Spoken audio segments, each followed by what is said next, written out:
Welcome to the Ride of My Life podcast. I'm Caroline Rena, and I will be sharing with you the logistics of what I'm doing to move into a van for a while and working through the emotions and challenges that go along with it. As I develop my knowledge and awareness, I hope to connect with you as I go on this journey. All right. Hey, everyone. Welcome to day 7. We're getting there. I'm Caroline, and today I'm going to be vulnerable. And that was not something I was good at in the past. So this is going to be a little different for me to this level. And hopefully you guys or whoever will gain something from this. So to start, I explained in my recording yesterday that I was waiting to see what yesterday would show for me. And a lot of different things occurred. I don't need to get into that. I did get a lot of good information though, as far as the RV stuff goes and everything. So that was interesting. What I want to talk about though, because as some of you know, I am actually a transformational coach. And what I do with that is I take from my experience and I learn. I love researching. I love doing all that kind of stuff. And I learn a lot for myself as a guinea pig. So this is kind of like a guinea pig thing for me too, just like the other things I've been doing over the years on my healing journey. So I want to talk about Carl Jung a little bit today. I have always felt a deep connection with him. I don't know why, but that's all right. And today I was thinking about what he did to learn about how the human psyche works. Now, he wrote this red book that's like really, really thick, and it goes into all kinds of stuff, and it's more for therapists and, I guess psychiatrists and everything like that. But what he talks about, the basics of what he talks about and learned about himself, was he literally went through his experiences and watched his mind and everything and how he was reacting to things. And this is one of the things, just one probably, that came out of that. When I go into it. So what I'm going to say before that is I feel like I'm doing something similar to find out for myself and to share how to heal from trauma and be able to move on and still recreate my life from my past. And I know it's possible. And here's what's happening. This ride of my life journey is just showing me my demons and what I get to let go of and what I get to embrace. And it's all in there together. So you can't just get rid of things. You carry them. You don't just, I'm done, because they're going to surface at different points in your life when different things happen. That's part of growth. But I can tell you it's not easy. In fact, it's downright hard sometimes. And in the last 24 hours, it's been a lot challenging. But it is something I've always wanted to do. And I'm grateful for this opportunity. That's how I look at it. I look at this as an opportunity. So if you've been following my blog until now, you know that 2 of my biggest fears are being alone and being broke. And I'm sharing this because I think a lot of people have this, but for me, I want to kind of stick with me. They're also helping me or leading me forward through faith, trust, and surrender. I'm learning a lot about these 3 things. And wherever I'm meant to be in this lifetime and whatever that might look like, I don't know. That's where I'm just opening up to things and just allowing and seeing what happens. Again, not an easy task for me. However, I am in this process. So the biggest challenge I have is to talk about this stuff openly, because I know I have people out there who are going to be concerned and worried about what may transpire here. And they've all known me. They've all known I haven't really, I've been a little bit different. I've had my own quirky stuff. And they may think I'm going to lose my mind, but you know what? I really laugh at that, because that's probably a good thing to lose my mind, because that's what created the fears to begin with. So I'd rather lose it than keep the fears. So the answer to that is that it's something I need and want to do for myself and to share with you, Carl Jung style, however that looks. So what that means is that while he was doing his research, he kept detailed notes of his own strange experiences and found that they came from an area of the mind that he called the collective unconscious. And he believed that that is shared by everyone. My perspective is I can see how that could be. And my journey is a way of showing that I can heal, but I have to begin with myself. And then when I heal, I notice others around me are also doing healing work. I mean, I've had conversations with people over the last few weeks that I've been blown away. So it kind of extends out. That's kind of the energy of it. When we do our own healing, it goes out to the world, just like when we get depressed and people don't want to be around us, it goes out. So that's one way of explaining that. It's not something really that can be explained deeply, at least not right now for me. But in the meantime, it's a process that I'm discovering through my own life experiences, kind of similar to Carl Jung. I do know, and I have already talked about how our thoughts create our emotions and how our emotions create our physical experience, illness and disease, and our external lives. And this I'm finding to be very obvious to me right now, because those are the things that have been showing up for me, where I see what my thoughts are, I'm observing what my thoughts are, and then I'm seeing what is going on in my life and know that I need to shift that. Especially with the collective unconscious. I mean, that's kind of an important thing that not everybody really knows about or understands, especially if you've never experienced Carl Jung or been on a healing journey. If you have, then maybe you've stumbled across that. But the way I see it is that the way we were raised to fit into this society has brought us to a place in the world of what's going on out there. So what's happening is who we really are inside is not who we were told we are, or who we should be, could be, are who we are. I try to work through those words.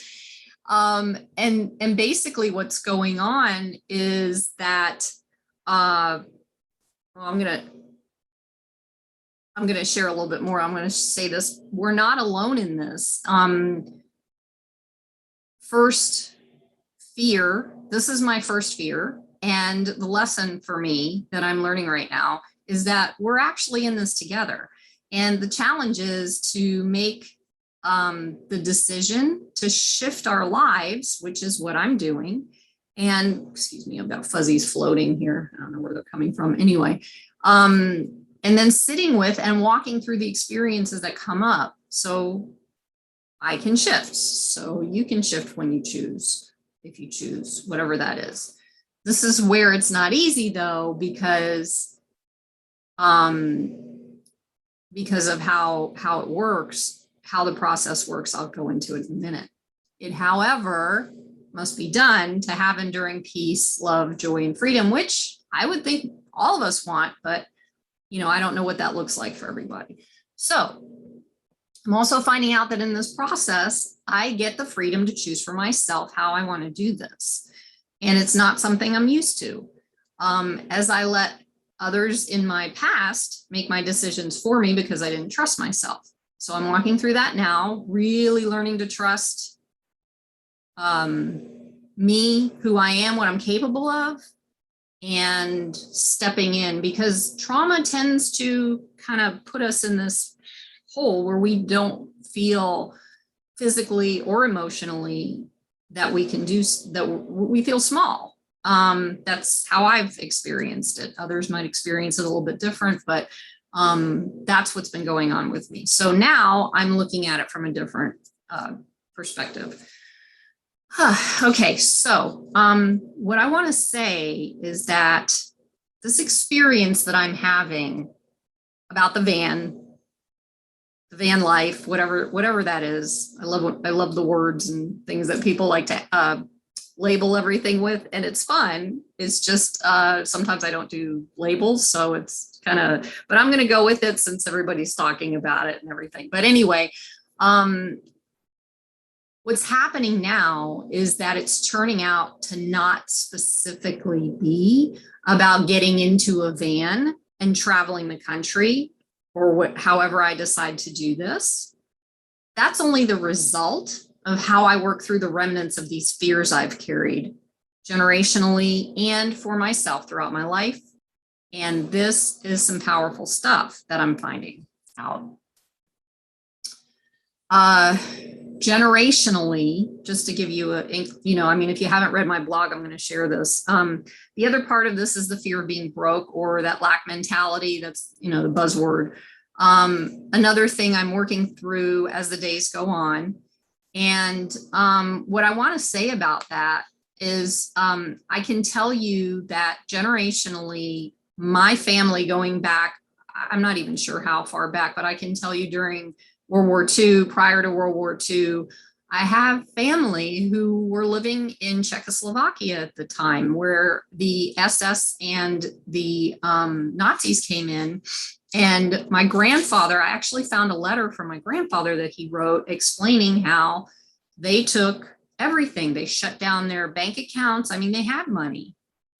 And they shut down their bank accounts, and they took their villa. They had a villa in Prague, and they took everything. They took their businesses. They took everything. So my grandfather's talking about how that felt, and how how everything that he had was gone, and that they had to leave and move to Israel. And there's a reason behind this generational trauma. When people endure that, we're going to feel it, because that's how they relate to us when they're raising us, based off of their own experiences. And so it comes down generationally. And a Holocaust, like, I'm considered a second generation Holocaust survivor, because it still goes down through the generations. So, there's a lot of lack in there, and there's a lot of heartbreak, and there's a lot of different things. So being able to walk through that's kind of where that comes from. So I'm not ready really to disclose what's happening as far as the finances and things like that right now, because it doesn't matter. It's part of the process. I am working through it emotionally, and I'm believing, and it's happening. And, my thing is I go out months and I start freaking out because, oh my God, blah, blah, blah, how am I going to do this? Whatever. But that's not what's happening, because in the moment I'm okay. And that's the point. And that also in itself is a great teacher of faith, trust, and surrender, and something I've been working on over the last 24-ish hours, maybe less. So what I'm going to do at this point, what I'm doing is I'm calling what's going on with me an experiment in co-creation.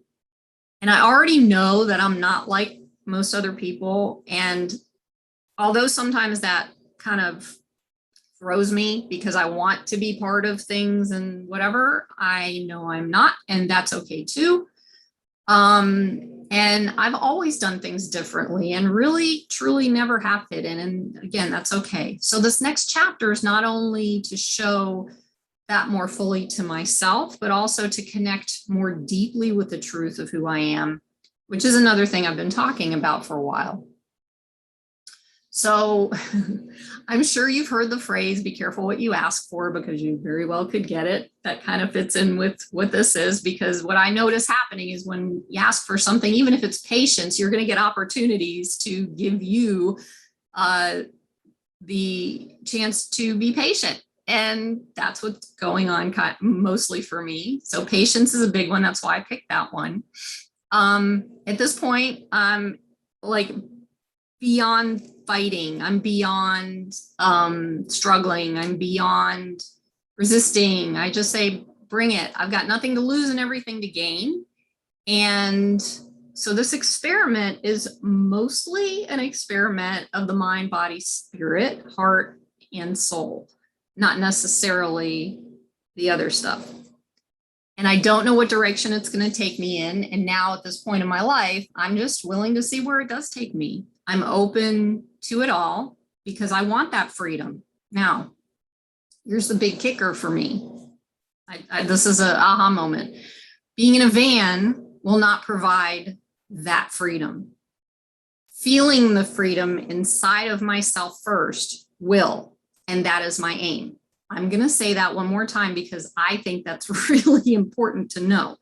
The van does not provide the freedom because wherever I go, wherever you go, there I am and there you are. You're still, if you still don't feel free inside, you're not going to feel free in a van or whatever you decide to do. So I also want you to know that no matter what I'm sharing here, it doesn't mean that I'm stuck in it or talking about my poor me story over and over again. That's not what's happening. This is more of a sharing of these aha moments to embrace myself, to show you that it's possible to do this, even though in the moment going through stuff kind of sucks, but it's meant to. And just sitting with it and moving through it and all that really, really helps. I sometimes, last night, part of this was coming up and I did tapping with Brad Yates. That works for me. I like, the whole this tapping thing and then whatever words we were using. And after, I think it was the third or fourth one, I started to settle and felt better about everything. And then I was like, oh, okay. But what I can recommend is that if you decide you want to do tapping, to find words that are, again, I'm a big word person. So finding words that you feel like those are the things that are affecting you in the moment, like surrender but you can scroll. He's got hundreds of videos and you can scroll through them and find the word that you're feeling in that moment and just kind of do it. And if it doesn't work, try another one. That's what I do. Anyway, so I also explained before that talking for me actually helps me to get to my understandings and decisions. So that's why I'm doing this, because it's just helping and that's what I want. So if any of you are feeling that I'm not okay, it isn't true in the least. I'm walking through this and sharing my experience. That's all this is. So I'm fully okay. And although all this might seem crazy right now, because maybe it is, I don't know, there is fully a result that will come from this experiment. And that is the truth of me being who I love and doing what I love. So this video was a little bit longer, but I hope you enjoyed it, and blessings on your journey, and thank you for your support on the ride of my life. See you next time. Bye-bye.